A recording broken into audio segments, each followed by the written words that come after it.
a national event on the docks.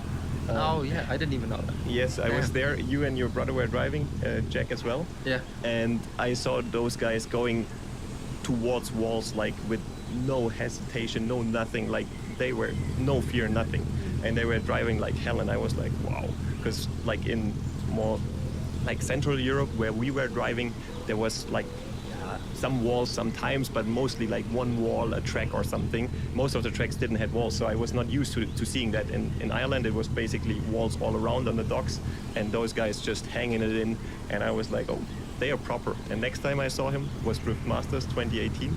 He started the event at the age of 14. He ended the event at the age of 15, and in the middle step of the podium.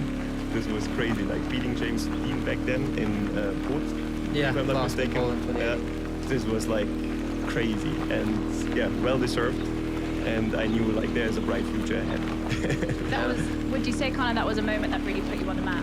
Yeah, 100%, and it's kind of a funny story because I wasn't even supposed to be at that race. You know, I was still supposed to drive at a national championship in Ireland and England, and my dad was still heavily involved in our program back then, and my parents were pushing to get us to that stage, but I guess to try and get paid from this sport and all what follows. But it was kind of, it was a realization from my parents being like, oh, if you drive a national championship, it's actually going to cost more money than just putting it on the back of the truck, where my brother was going to be driving in Europe. So I went there, and Thursday practice, I kind of just, honestly, I felt like I just became a different driver that weekend. It was kind of crazy, and it was nuts. It was the most insane night. Not winning a championship, it was definitely the night what kind of was like, wow, how to explain this in words. And obviously, looked up to James my whole life, and you know, never at 14, 15 when I thought that I would have got the chance to battle him, never mind, you know, battle it out in one of the biggest competitions in Europe. So it was definitely the start of, I guess, putting my professional career on a platform.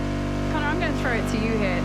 I know from being young, like, you have that lack of fear when you're younger. Like, do you think it gave you that push to be able to, like, you know what, that wall, I'm having it, I'm going in 60, no stress? Yeah, for sure. And I think, I kind of noticed that as I'm getting older. I'm not that old, but welcome. Yeah, I'm like